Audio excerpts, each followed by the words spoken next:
চায়নাতে কিভাবে আসবেন চাকরি করতে বা চায়নাতে কিভাবে ভিসা নেবেন, এই বিষয় নিয়ে আমরা আজকে পিয়াস ভাইয়ের সাথে কথা বলবো। পিয়াস ভাই এখানে একটা মার্কেটিং কোম্পানিতে চাকরি করতেছেন। তো বাঙালিরা অনেকে প্রশ্ন করেন, ভাই আমি চায়নাতে আসতে যাচ্ছি, চায়নাতে কিভাবে আসবো, কিভাবে চাকরি করব। তো পিয়াস, তুমি একটু বলবা যে চায়নাতে যারা আসতে চায় তারা কিভাবে জব খুঁজে পাবে, এবং ফার্স্ট বলো যে কিভাবে জব খুঁজে পাবে। এখন যারা বাংলাদেশে আছে তাদের ফার্স্ট করণীয় একটা জব ম্যানেজ করা। এখন জব ম্যানেজ করতে গেলে অনেক এজেন্সি আছে, তারা হেল্প করে, প্লাস নিজেরাও জব খোঁজা যায়। অনেক সাইট আছে চাইনিজ জব খোঁজা, কিন্তু এগুলো আবার বাংলাদেশে কাজ করে না বাংলাদেশের এই জন্য। সেক্ষেত্রে বাংলাদেশ থেকে আসতে গেলে এজেন্সির মাধ্যমেই আসতে হবে।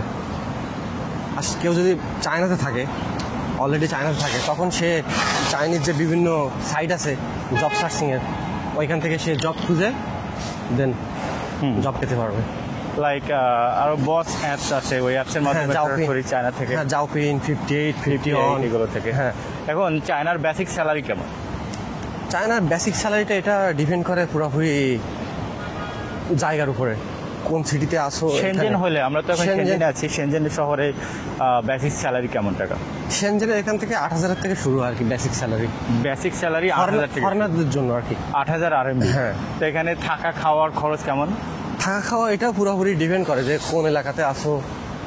আমি যদি ফুটিয়ান ডিস্ট্রিক্টে এদিকে থাকি, তো এখানে থাকার জন্য 2,500 RMB থাকা, বাসা ভাড়া 2,500 RMB, মানে আপনার 8,000 RMB যদি বেতন হয় তাহলে 2,500 RMB বাসা ভাড়াই চলে যাবে। শুধু বিদ্যুৎ বিল ফিল দিয়ে 3,000 RMB বাসা ভাড়া, 3,000 টাকা চলে যাবে। 2,500-3,000 এর ভিতরে আর কি। মানে 8,000 টাকা বেতন পাবেন, আপনার 3,000 টাকা চলে গেল বাসা ভাড়া বিদ্যুৎ বিল দিয়ে। আর খাওয়া তো অ্যাটলিস্ট 1,500 RMB ধরে রাখতে হবে। খাওয়া 1,500। হ্যাঁ। তার মানে আপনার অলরেডি চলে গেল 4,500, আর থাকবে হচ্ছে 3,500। এখন ভিসা রিনিউর ক্ষেত্রে কি দেখি, কোম্পানি ভিসা রিনিউ করে দিবে না? ভিসা কেউ যদি বাংলাদেশ থেকে আসে, হ্যাঁ, তখন তাকে জেড ভিসা নিয়ে আসতে হবে চায়নাতে। জেড ভিসা নিয়ে আসার পরে দেন এখানে এসে রেসিডেন্ট পারমিটের জন্য অ্যাপ্লাই করতে হবে, যেটা ওয়ার্ক ভিসা, যেটা ওয়ার্ক ভিসা। হ্যাঁ, আর ওটার জন্য অ্যাপ্লাই করতে হবে। তারপরে ওয়ার্ক ভিসার জন্য অ্যাপ্লাই করলে 1 বছরের ভিসা দিবে। 1 বছরের ভিসা দিবে? হ্যাঁ, প্রতি 1 বছর রিনিউ করতে পারবে সে। মানে প্রতি বছর রিনিউ করতে? হ্যাঁ হ্যাঁ, 1 বছরের ভিসা দেবে। এখন চাকরি কি খুবই সহজলভ্য যে আসলেই পাওয়া যায় এরকম কিছু? এখন কোয়ালিফিকেশন যদি থাকে কারো, সে অবশ্যই এখানে এসে ভালো কিছু করতে পারবে। কোয়ালিফিকেশন থাকলে, যোগ্যতা থাকলে, কাজ করার অবশ্যই অবশ্যই কাজের এক্সপিরিয়েন্স থাকতে হবে, প্লাস ব্যাচেলর থাকতে হবে অ্যাটলিস্ট। এখন মার্কেটিং এর ক্ষেত্রে ইংরেজি দক্ষতা কেমন লাগবে? ইংরেজি তো অবশ্যই লাগবে। মানে মাতৃভাষায় যেমন বাংলায় কথা বলতে পারে, ঠিক সেরকমই হতে হতো। হ্যাঁ হ্যাঁ হ্যাঁ, ইংলিশে ফ্লুয়েন্ট লাগবে, প্লাস চাইনিজও তো লাগবে। ও, চাইনিজ তো বলতে হবে। কলিগ আছে, প্লাস বসদের সাথে কথা বলতে গেলে তো তখন চাইনিজে কমিউনিকেট করা লাগবে অবশ্যই। হ্যাঁ, সেটাই। এখন পিয়াস দাদা বেশিরভাগ বলতে যাচ্ছে যে মার্কেটিং এর কাজ কি? মার্কেটিং হচ্ছে এই দেশের পণ্য আরেক দেশে বিক্রয় করা। তো আপনার ভাষা, প্রোডাক্টগুলো প্রমোট করা আর কি, আপনার অ্যাডভার্টাইজমেন্ট টাইপের আর কি। আপনার ইংরেজি লেভেলটা যদি ভালো না হয়, তাহলে আপনি কিভাবে ওনাদেরকে বুঝাবেন কিভাবে পণ্য বিক্রয় করবেন? কথা বুঝতে পারছেন? মানে আপনার ইংরেজি লেভেলটা মাতৃভাষার মতো হতে হবে, যে বাংলায় আপনি যেমন আরেকজনকে বুঝাইতে পারেন, তেমন যদি না হয় তাহলে আপনি পণ্য বিক্রয় করতে পারবেন না। অবশ্যই। সুতরাং আপনার চায়নাতে আসা উচিত নয়। এইবার অনেক এজেন্সি আছে, কোয়ালিফিকেশন থাকলে সে অবশ্যই আসতে পারবে না কেন? কারো যদি ভালো কোয়ালিফিকেশন থাকে সে অবশ্যই আসতে পারবে। না, কোয়ালিফিকেশন থাকলে আসতে পারবে। এখন বাংলাদেশে অনেক এজেন্সি আছে যারা নিজেদের নামে এখানে কোম্পানি খোলার পরে বাংলাদেশি ছেলেদের কাছ থেকে টাকা নিয়ে ওদেরকে চায়নাতে নিয়ে আসার পরে 2-3 মাস কাজ দেয়। কাজ দেওয়ার পরে বলে যে ভাই আমাদের এখানে চাকরি নেই, আপনার চাকরি দিব না, বা এই সমস্যা ওই সমস্যা আপনি পাচ্ছেন না, ছাঁটাই করে দেয়। বুঝতে পারছেন? কারণ এই বাটপারগুলোই করে।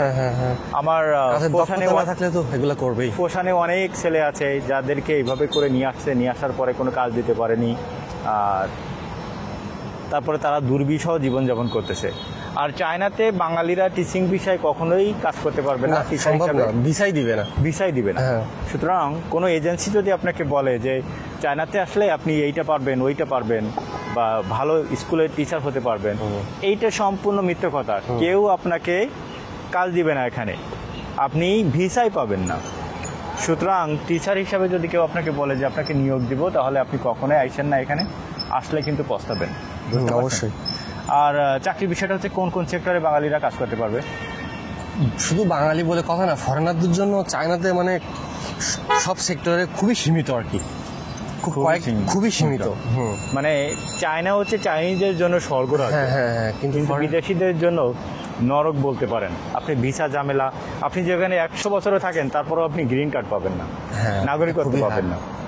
পিয়াজ দাদা কত বছর এখানে? আমার তো 7 বছরের মতো আর কি। সব চাকরির কি অবস্থা? মানে চাকরি কি একটা ফিক্স নাকি?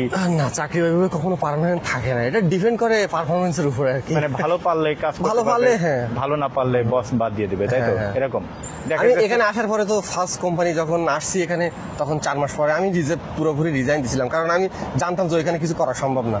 কতগুলো চাকরি থেকে রিজাইন দিছো? না, আমি ওই একটাই রিজাইন দিছি, তারপরে এই সেকেন্ডটা আর কি। আমার মনে হয় আমি এই পর্যন্ত 10 থেকে 12টা কোম্পানি পরিবর্তন করেছি চাকরি করার জন্য। মানে এই কোম্পানি থেকে হয় না, এইটা হয় না, বেতনে পোষায় না, তারপরে ওনাদের যে কাজগুলো দেয় সেই কাজগুলো আমরা করতে পারি না, তখন এগুলো বাদ দিতে হয়। এরকম একটা বিষয় যে আপনি ইচ্ছা করলেই মনে হবে যে স্বর্গরাজ্য। বাংলাদেশে যেমন একবার চাকরিতে ঢুকলে একটা নিশ্চয়তা থাকে যে আপনি এখানে করতে পারবেন, এখানে ওরকম কোনো নিশ্চয়তা নেই। দেখা যাচ্ছে আপনি করতেছেন সামনে, আজকে করতেছেন ভালো, আগামীকাল আপনার বস বলবে আমার ব্যবসা ভালো, সমস্যা চলে আসবে, নিব না, বাদ দিব, এরকম একটা সমস্যা এইভাবেই চলতে থাকবে। তো বাংলাদেশের এজেন্সিগুলো অধিকাংশ ক্ষেত্রে বাটপার, মানে আপনাকে যেটা বলবে সেটা 99% মিথ্যা, বেশিরভাগই ভুয়া। বেশিরভাগই আমি ভুয়া। বলতেছি না যে সবাই ভুয়া, অনেকেই আছে রিয়েল, কিন্তু বেশিরভাগই আছে ভুয়া। মিথ্যা কথা বলে নিয়ে আসি। অধিকাংশ ক্ষেত্রে মিথ্যা কথা বলে আমরাও যখন ফার্স্টে আসছি, আমরাও তো অনেকবার এগুলো শিকার হয়েছি, এগুলো দালাল চক্করের আর কি। দালালের আমরা যখন স্টুডেন্ট হিসাবে আসছি, তারপরে পরে ওয়ার্ক ভিসার জন্য আসছি, যেমন সবাই ফেস করে এটা, একবার না একবার। আপনি যদি স্টুডেন্ট ভিসা নিয়ে আসেন, তাহলে স্টুডেন্ট ভিসাতে আপনাকে বলবে যে এইটা দিব, ওইটা দিব, স্কলারশিপের কথা বলে বিভিন্ন, স্কলারশিপ আছে, কিন্তু বাস্তবে এগুলো সবই ভুয়া। বাস্তবে এগুলো সবই ভুয়া। যে আপনাকে বলবে যে এখানে আসেন, আসলে ফুল স্কলারশিপ আছে, সিএসসি স্কলারশিপ আছে, কিন্তু এগুলো পাওয়া খুবই হার্ড। আপনার সেরকম ব্যাকগ্রাউন্ড থাকা লাগবে তো অবশ্যই। স্কলারশিপের বিষয়টা এমন যে 100 জন ছাত্র আছে, তার ভিতরে 10 জনকে স্কলারশিপ দেবে, 10-20 জনকে দেবে, 10 জনের। আর এর ভিতর থেকে আবার ইউরোপিয়ানরা, আমেরিকানরা অ্যাপ্লাই করে। ওরা যখন অ্যাপ্লাই করে তখন ওদের প্রায়োরিটি তো বেশি থাকে।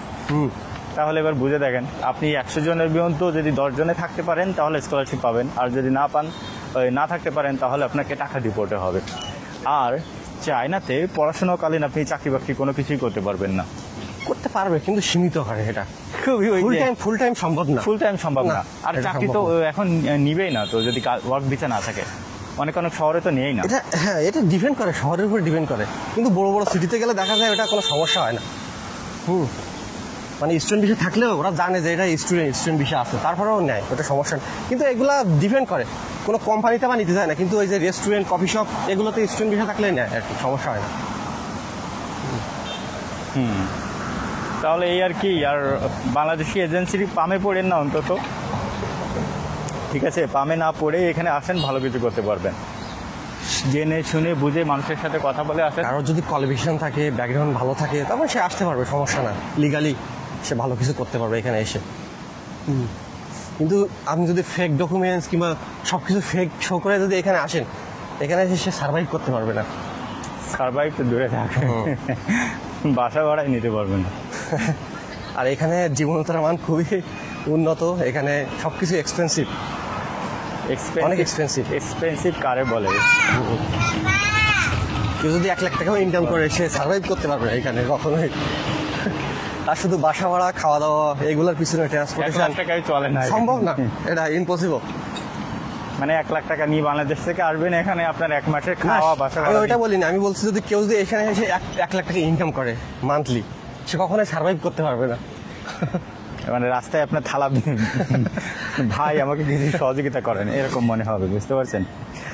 শেনজেনে আসলে, শেনজেন, গুয়াংজু কিংবা এইদিকে গুয়ান্ডং প্রভিন্সের এইদিকে আর কি। আচ্ছা, ভালো থাকেন, আল্লাহ হাফেজ। নাইম মেহরাব চায়না থেকে, আর পিয়াজ দাদা। আপনারা যদি চায়না থেকে প্রোডাক্ট কিনতে চান, যে কোনো প্রোডাক্ট ব্যবসা করতে চান, তাহলে আমাদের সঙ্গে যোগাযোগ করতে পারেন আমাদের ফেসবুক পেজে অথবা ইউটিউবে। ইনশাআল্লাহ আমরা আপনাকে সহযোগিতা করতে পারবো যে কোনো বিষয়ে, ইনশাআল্লাহ। ভালো থাকবেন, আল্লাহ হাফেজ।